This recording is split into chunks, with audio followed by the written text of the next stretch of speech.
नमस्कार, IBC 24 देख रहे हैं आप। मैं हूं आपके साथ विजय कुमार पंड्या।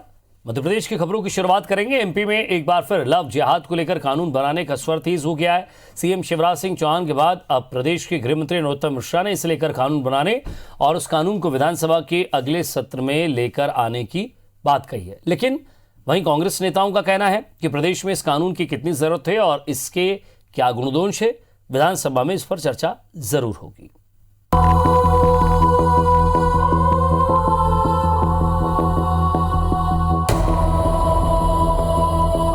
प्रेम के नाम पर विवाह करके धर्म परिवर्तन का षड्यंत्र रचने वालों के खिलाफ मध्य प्रदेश में कठोर कानून बनाया जा रहा है। ऐसी गतिविधियों को हम बर्दाश्त नहीं करेंगे।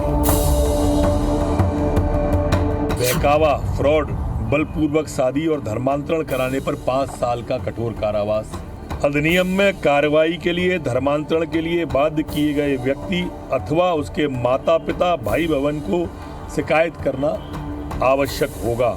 इस अधिनियम को हम अगले सत्र में विधानसभा में ला रहे हैं। पहले मुख्यमंत्री शिवराज सिंह चौहान और अब गृह मंत्री नरोत्तम मिश्रा का बयान, यानी एमपी में अब लव जिहाद करने वालों की खैर नहीं। जी हां, प्रदेश में लव जिहाद के मामलों को रोकने के लिए अगले विधानसभा सत्र में विधेयक लाएगी शिवराज सरकार, जिसका नाम होगा फ्रीडम ऑफ रीजनल बिल 2020। इस कानून के तहत गैर जमानती धाराओं में मामला दर्ज होगा और 5 साल की कठोरतम सजा का प्रावधान रहेगा। इसके तहत बहला फुसला कर, प्रलोभन देने या डरा धमकाकर धर्म परिवर्तन कराकर शादी करना अपराध होगा। हालांकि अगर कोई शादी के लिए स्वेच्छा से धर्म परिवर्तन करता है तो उसके लिए 1 महीने पहले कलेक्टर के यहाँ आवेदन करना अनिवार्य होगा। लव जिहाद के खिलाफ विधानसभा में विधेयक लाए जाने के मामले में मध्य प्रदेश में राजनीति भी शुरू हो गई है। बीजेपी प्रदेश अध्यक्ष वी डी शर्मा ने जहां मध्य प्रदेश सरकार के नए कानून का स्वागत किया, तो कमलनाथ सरकार के कानून मंत्री रहे पीसी शर्मा ने कहा कि प्यार दुनिया का एक ऐसा शब्द है जो सभी कानून से परे है। बीजेपी नेता काफी दिनों से बोल रहे हैं जो कानून बनाना है विधानसभा में लेकर आए, गुण दोष के आधार पर बातचीत होगी।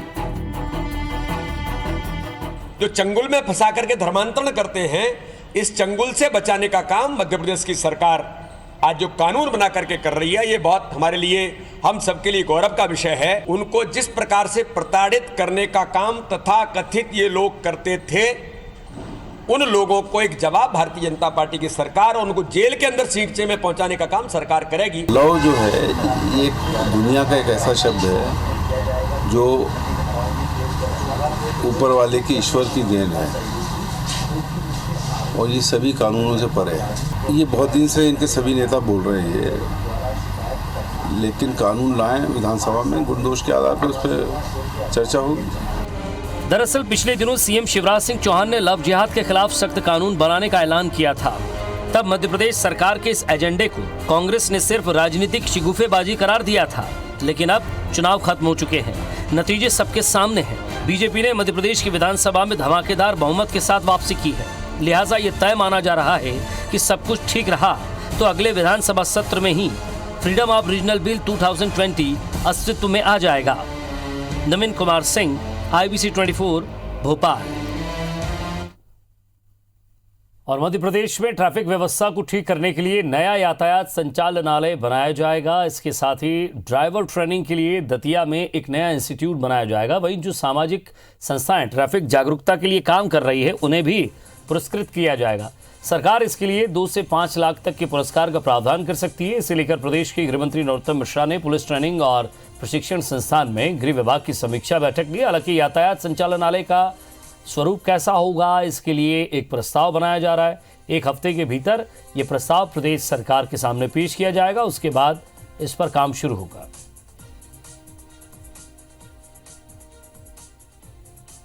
प्रदेश के अंदर जितनी NGO हैं या सामाजिक संस्थाएं हैं या जो सड़क से जुड़ी संस्थाएं हैं, लाइन है, रोटरी है, वगैरह वगैरह इत्यादि, ये अगर सड़क को ठीक करने की दिशा में पहल करती हैं तो इनको भी पुरस्कार दें।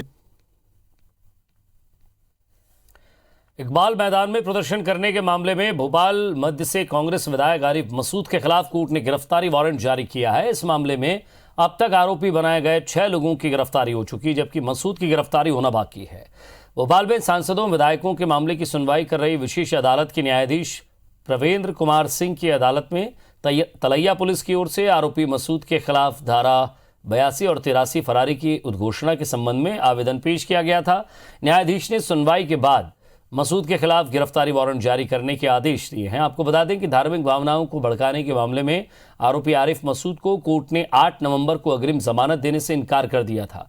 मसूद का आरोप है कि उसने इकबाल मैदान में भीड़ इकट्ठा कर धार्मिक भावनाएं भड़काने वाला भाषण भी दिया था।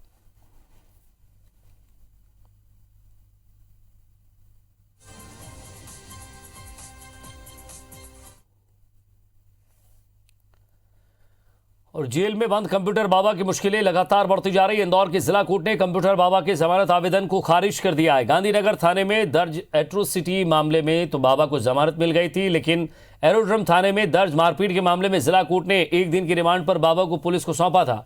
मंगलवार को रिमांड खत्म होने के बाद कंप्यूटर बाबा को कोर्ट में पेश किया गया। कोर्ट ने बाबा को 28 नवंबर तक न्यायिक रिमांड पर जेल भेज दिया है। वहीं कोर्ट के इस आदेश के बाद ही बाबा के वकीलों ने दोबारा जमानत के लिए आवेदन भी पेश किया और इस आवेदन को खारिज करते हुए बाबा को जेल में ही रहने के निर्देश दिए गए हैं। उसके जो जमानत का आवेदन था उसे माननीय न्यायालय द्वारा अस्वीकार कर दिया गया था और आज जो आवेदन पेश किया गया था उस पर नए कोई तथ्य और आधार नहीं थे। इस कारण से माननीय न्यायालय द्वारा इस कंप्यूटर बाबा के इस आवेदन को निरस्त कर दिया गया है और 28 तारीख तक का JR दिया गया है। ग्वालियर चंबल अंचल में इस बार फिर एंटी माफिया अभियान की तैयारी की जा रही है। कलेक्टर बैठक कर इसकी समीक्षा करेंगे। वहीं माफिया की श्रेणी में आने वालों के नाम तय किए जाएंगे। सभी विभागों से रिपोर्ट लेने के बाद ही कार्रवाई फाइनल तौर पर शुरू की जाएगी। ग्वालियर जिले में पिछली कार्रवाई के बाद नगर निगम के पास 1-2 नहीं बल्कि 135 अवैध निर्माणों की सूची थी, लेकिन सिर्फ सूची ही बनकर रह गई थी। दावे तो बहुत किए गए थे, लेकिन नतीजा सिफरी रहा। सूची में इसमें मिलावटखोर, भूमाफिया, सहकारिता माफिया, चिटफंड में ठगी करने वालों से लेकर हर तरह के माफिया को शामिल किया गया है।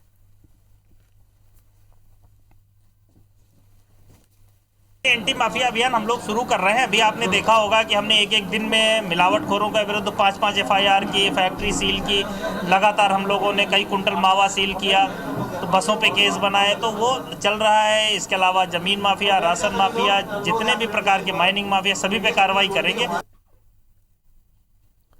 और ग्वालियर में स्वास्थ्य विभाग ने लंबे समय से मिल रही शिकायतों के बाद मां Sheetla super speciality nursing home पर छापेमार की कार्रवाई की है, लेकिन अस्पताल के संचालक और वहां तैनात कोई भी ट्रेंड स्टाफ टीम, जिसके बाद विभाग ने अधिकारियों ने अस्पताल का पंचनामा बनाया। आपको बता दें कि जब टीम ने कागजात की मांग की तो नर्सिंग होम के 1-2 कर्मचारियों ने कोई भी कागज नहीं होने पर बहाना बनाकर यहां अधिकारियों को दिया। नोडल अधिकारी डॉक्टर प्रदीप दुबे के मुताबिक ऐसी शिकायत मिली थी कि अस्पताल का रजिस्ट्रेशन किसी और डॉक्टर के नाम पर है।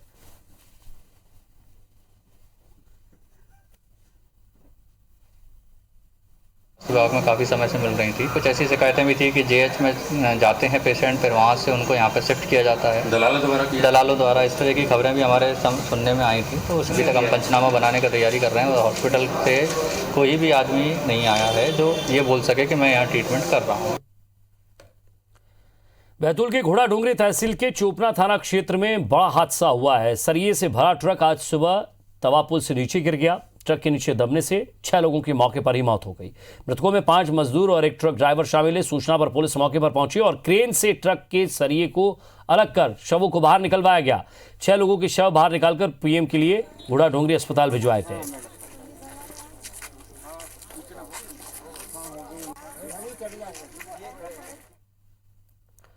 और सागर के राहतगढ़ वाटरफॉल में डूबने से एक ही परिवार के 5 लोगों की मौत हो गई है। वहीं एक बच्ची को बचा लिया गया है, जिसका इलाज जारी है। सभी मृतक इतवारी वार्ड के निवासी हैं जो पिकनिक मनाने वाटरफॉल गए थे। दूसरे हादसे में सतना के मैयर में देर रात तेज रफ्तार बस अनियंत्रित होकर पलट गई। 12 से ज्यादा अधिक यात्री इसमें थे, जिसमें से 3 की हालत गंभीर है। तीसरे हादसे में सिवनी के शाख नदी में डूबने से 2 युवकों की मौत हो गई है। 7 दोस्त पिकनिक मनाने नदी में गए थे। नहाने के दौरान यह हादसा हुआ है। मध्य प्रदेश उपचुनाव में हार के बाद कांग्रेस अपने संगठन की बड़ी सर्जरी करने जा रही है। कांग्रेस विधायक दल की बैठक में कमलनाथ ने कहा है कि 19 जिलों के विधानसभा प्रभारी अपनी अपनी रिपोर्ट सौंपें। हाल ही में कमलनाथ ने उपचुनाव की हार को लेकर सोनिया गांधी से मुलाकात की थी। इस दौरान सोनिया गांधी ने कमलनाथ को मध्य प्रदेश में संगठन में बदलाव करने के निर्देश दिए। मध्य प्रदेश ने इस मामले में हाईकमान पहले ही कमलनाथ को फ्री हैंड दे चुका है। कमलनाथ फिलहाल दिल्ली में है। माना यह जा रहा है कि कमलनाथ के भोपाल लौटने के बाद प्रदेश कार्यकारिणी को भंग कर दिया जाएगा।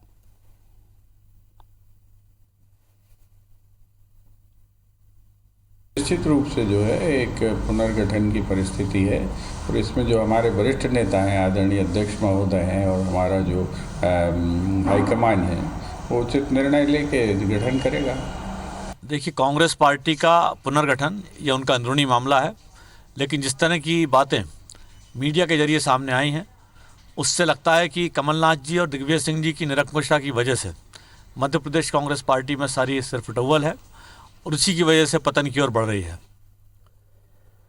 मध्य प्रदेश में उपचुनाव के बाद केंद्रीय मंत्री नरेंद्र सिंह तोमर का बयान सामने आया है। नरेंद्र सिंह तोमर ने कहा है कि अब एमपी में स्थायी सरकार है जिससे प्रदेश में विकास की गति बढ़ेगी। उन्होंने कहा है कि अब पार्टी में कोई किसी का समर्थक नहीं है, सभी बीजेपी के कार्यकर्ता हैं। इसके साथ ही नरेंद्र सिंह तोमर ने मंत्रिमंडल विस्तार को लेकर कहा है कि केंद्र में पीएम नरेंद्र मोदी और राज्य में सीएम शिवराज सिंह चौहान जब चाहेंगे तब कैबिनेट का विस्तार करेंगे। वहीं लव जिहाद को लेकर नरेंद्र सिंह तोमर ने कहा है कि एमपी सरकार इसे लेकर बड़ा कदम उठा रही है जिसका स्वागत होना चाहिए।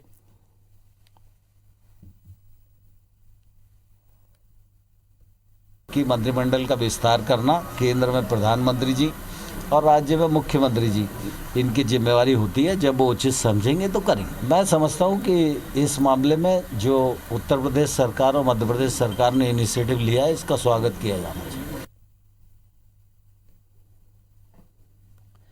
एमपी के उपचुनाव में मिली करारी हार के बाद कांग्रेस ने आगामी नगरीय निकाय चुनाव की तैयारियां तो शुरू कर दी हैं, लेकिन तैयारियों के साथ ही टिकट वितरण में सुधार की मांग भी उठने लगी है।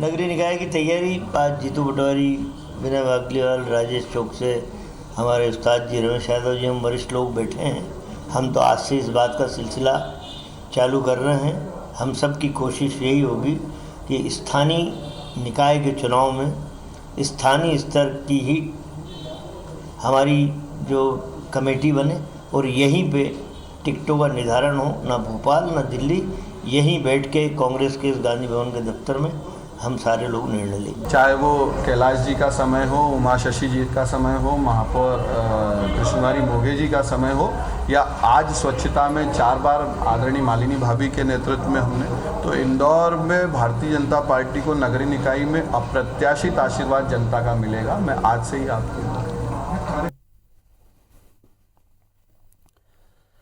और मध्य प्रदेश में उपचुनाव के बाद अब नगरीय निकाय चुनाव की तैयारियां तेज हो गई और इसी क्रम में आज ग्वालियर नगर निगम के 66 और डबरा के 30 वार्डों के आरक्षण तय किए गए। ग्वालियर कलेक्ट्रेट सभागार में वार्ड आरक्षण की प्रक्रिया शुरू हुई है। कलेक्टर की मौजूदगी में 66 वार्डों की पर्चियां डालकर वार्ड आरक्षण की प्रक्रिया पूरी की गई।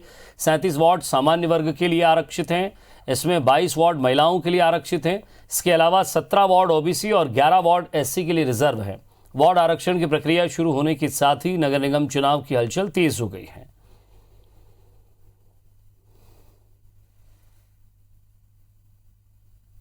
नगर निगम ग्वालियर के वार्ड आरक्षण की प्रक्रिया सभी लोगों के सम्मुख पूर्ण पारदर्शिता के साथ पूरी की गई। किस तरीके से वार्डों का आरक्षण हुआ है वो सभी लोगों को समझाया गया और सभी के सम्मुख उसका अनाउंसमेंट किया गया। और लगातार किसान आंदोलन के चलते इंदौर में 4 दिन में दूसरी बार मालवा एक्सप्रेस को निरस्त किया गया है। 18 और 20 नवंबर को श्री माता वैष्णो देवी कटरा जम्मू कश्मीर ट्रेन भी निरस्त रहेगी। इसके साथ ही छठ पर पटना एक्सप्रेस में बोगियां बढ़ाई जा रही हैं। दरअसल इंदौर में डॉक्टर अंबेडकर नगर कटरा एक्सप्रेस किसान आंदोलन के चलते सबसे अधिक प्रभावित हो रही है और इसका खामियाजा यात्रियों को भुगतना पड़ रहा है। आम दिनों में भी ये ट्रेन हमेशा पैक रहती हैं और इसमें वेटिंग भी रहती है, लेकिन इसके अलावा इंदौर से दिल्ली जाने वाले यात्रियों के लिए भी ये एक महत्वपूर्ण ट्रेन है।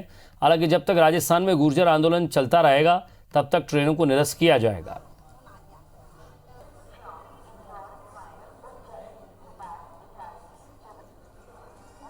पंजाब में जिस तरह का किसान आंदोलन चल रहा है उसको ध्यान में रखते हुए रेल मंत्रालय द्वारा कुछ गाड़ियों को रद्द किया गया है। इसमें डॉक्टर अंबेडकर नगर से मां वैष्णो देवी जाने वाली मालवा एक्सप्रेस भी शामिल है और इसका संचालन 18 तारीख को भी रद्द रहेगा और जो भी इसका रिफंड है रिजर्वेशन ऑफिस से दिया जा रहा है।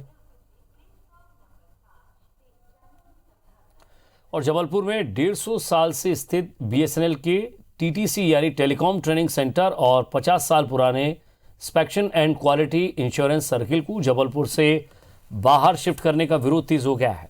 बीएसएनएल की रिस्ट्रक्चरिंग के चलते ये दोनों ही संस्थान जबलपुर से बाहर किए जा रहे हैं। इसमें टीटीसी को गाजियाबाद शिफ्ट किया जा रहा है, जबकि इंस्पेक्शन एवं क्वालिटी इंश्योरेंस सर्किल का विलय बेंगलुरु जोन में किया जा रहा है। इसके खिलाफ जबलपुर की एक सामाजिक संगठन ने नीति आयोग में याचिका दायर की है। इसमें कहा गया है कि दोनों संस्थानों को जबलपुर से बाहर करने से बीएसएनएल का कोई भी संस्थान मध्य प्रदेश में नहीं बचेगा। ये फैसला संघीय ढांचे के खिलाफ है, जिसमें प्रदेश के मुख्यमंत्री या संबंधित सांसदों से भी कोई सलाह नहीं ली गई। याचिका में रीस्ट्रक्चरिंग को लेकर जारी सर्कुलर पर पुनर्विचार करने और जबलपुर में बीएसएनएल का सेंट्रल जोन बनाने की मांग की गई है।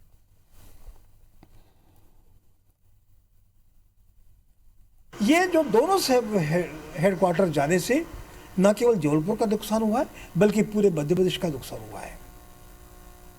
इसी को लेकर आज मैंने एक याचिका नीति आयोग के सामने, नीति आयोग नई दिल्ली के सामने प्रस्तुत की है। और रतलाम पुलिस की एक कार्रवाई पर सवाल खड़े हो रहे हैं। दरअसल बिहार के गया में पदस्थ जवान अजीत सिंह परमार 13 नवंबर को अगस्त क्रांति राजधानी एक्सप्रेस से गुजरात में अपने गांव कूड़ीनार जा रहा था और इस बीच रतलाम के आलोट में ट्रेन से गिरने से उनकी मौत हो गई। आलोट पुलिस ने जवान की पहचान किए बगैर शव का पोस्टमार्टम किए बगैर गड्ढे में दफना दिया। बताया जा रहा है कि सफर के दौरान जवान अपनी वर्दी में था, बावजूद इसके पोस्टमार्टम नहीं कराया गया। 15 नवंबर को आरपीएफ पुलिस के माध्यम से जवान के परिजनों को सूचना मिली। परिजन रतलाम के आलोट पहुंचे, वहां उन्हें बताया गया कि पोस्टमार्टम करके शव दफना दिया गया है। परिजनों ने पैनल पोस्टमार्टम की मांग की। बहुत आनाकानी के बाद रतलाम पुलिस शव सौंपने को तैयार हुई। गड्ढा खोदा गया। रतलाम एएसपी सुनील पाटीदार ने मामले में हस्तक्षेप किया। अब आगे जांच की बात कही जा रही है। शव को ये अपने परिजनों के साथ में उनको सुपुर्द करके रवाना किया है पीएम के बाद में, और ये अपने नेटिव जो गांव है इनका वहां लेकर जाएंगे और वहां सबसे सम्मान उनका जो है फ्यूनरल होगा। बॉडी हमने पूरी तरह देखी, कहीं भी काटकूट नहीं है, कुछ भी नहीं है, हमने अच्छे से देखी है। हमारे पास फोटो भी है, उसकी कोई पीएम नहीं हुआ है। और जबलपुर में एक रिटायर्ड इंजीनियर ने अपनी पत्नी से प्रेम भरी दास्तां सुनकर आप सभी सच्चे प्रेम का मतलब समझ ही जाएंगे। ये मार्मिक खबर जबलपुर के एक 72 साल के रिटायर्ड इंजीनियर ज्ञान प्रकाश की है। उन्होंने अपनी बीमार पत्नी को रोजाना इलाज के चलते अपने घर के कमरे को ही आईसीयू में तब्दील कर दिया है। वहीं अपनी गाड़ी को एम्बुलेंस के रूप में तब्दील कर दिया है। दरअसल ज्ञान प्रकाश की पत्नी कुमुदनी को CO2 नार्कोसिस नाम की एक ऐसी बीमारी है जिसके चलते वो शरीर से CO2 का उत्सर्जन नहीं कर पाती, जिसके कारण उन्हें 24 घंटे ऑक्सीजन की ज़रूरत पड़ती है। इस ज़रूरत को पूरा करने के लिए ज्ञान प्रकाश ने घर में ही आईसीयू बना डाला, जहां ऑक्सीजन वाटर प्यूरिफायर और मोबाइल स्टेथोस्कोप का इस्तेमाल किया जा रहा है, जिसके ज़रिए वो अपनी पत्नी की हार्ट बीट को मोबाइल के कैमरे के ज़रिए डॉक्टर को भेजते हैं। गाड़ी में एम्बुलेंस के सभी सामान की व्यवस्था की गई। उनके बेटे बेटी विदेश में रहते हैं, ऐसे में उन्हें पत्नी की सेवा के लिए हर रोज़ जतन करना पड़ता है।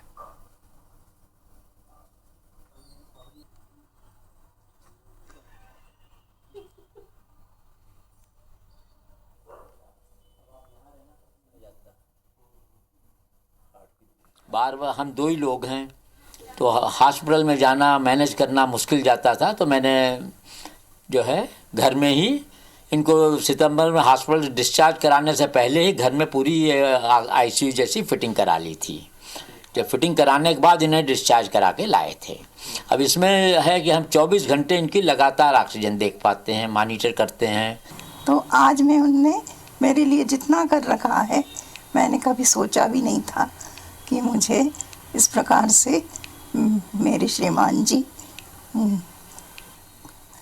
ये बहुत बड़ी बात है।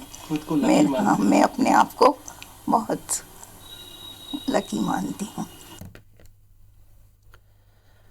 और अब बात पन्ना की, जहां 10 से ज्यादा बसों पर आरटीओ की कार्रवाई हुई है। यात्रियों से डबल किराया लेने पर काटे गए चालान। कई बसों के परमिट भी यहाँ अवैध पाए गए हैं। कई दिनों से आरटीओ को शिकायतें भी मिल रही थी। 10 से ज्यादा बसों पर आरटीओ की कार्रवाई हुई है। यात्रियों से डबल किराया लेने पर यह चालान काटा गया है। कई बसों के परमिट भी अवैध पाए गए। कई दिनों से आरटीओ को यहां शिकायतें मिल रही थी। अमित खरे हमारे संवाददाता हमारे साथ जुड़ गए हैं। अमित, बसों पर आरटीओ विभाग ने कार्रवाई की है, लगभग लंबे समय से उन्हें शिकायत मिल रही थी।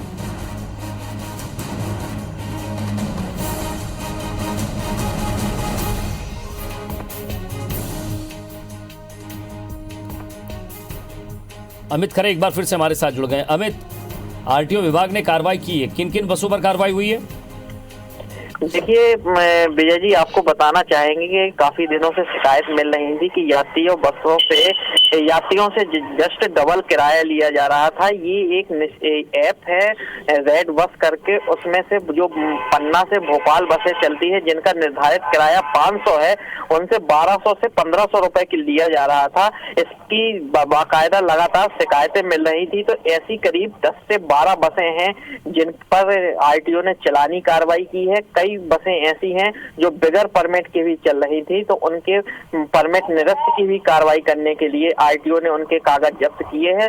और आरटीओ का कहना है कि लगातार इस तरह की शिकायत मिल रही थी जिस पर कार्रवाई की गई है। और आगे भी अगर यात्रियों से जस्ट डबल किराया वसूला जाएगा तो निश्चित ही शासन की रूपरेखा, शासन के निर्देश का पालन करते हुए उन पर कार्रवाई की जाएगी। जी विजय जी, शुक्रिया अमित इस तमाम बातचीत के लिए।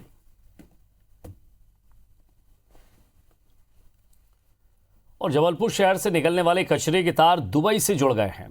जी हाँ, जबलपुर में बने मध्य प्रदेश के पहले वेस्ट टू एनर्जी प्लांट बिक गया है। इसे दुबई की अवार्डा इंटरनेशनल कंपनी ने एसएल इंफ्रा लिमिटेड से खरीद लिया है। ये कंपनी डोर टू डोर कचरा कलेक्शन की बागडोर दिसंबर में संभालेगी।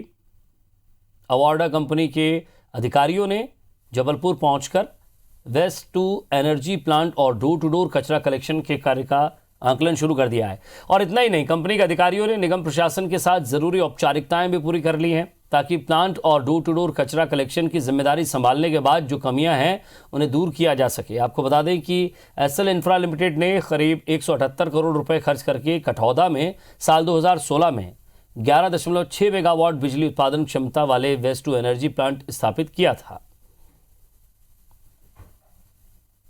कंपनी है, विदेशी कंपनी है जो दुबई बेस्ड है। उस कंपनी को उन्होंने जो है ये अपनी फर्म को ही बेचा, मतलब एक तरह से फर्म खरीद लिया उन्होंने। तो पूरी संस्था के जो है वो मालिक हो गए हैं। जो भी शेयर वगैरह है वो उन्होंने परचेज कर लिए हैं। अब नगर निगम का जो प्लांट और प्लस नगर निगम का जो डोर टू डोर है, इसको उनको हैंडओवर लेना है। बीच में उनकी टीम आई थी, वो टीम ने पूरा सर्वे वर्वे करके गई है। और इसी के साथ फिलहाल इस बुलेटिन में इतना ही। नमस्कार।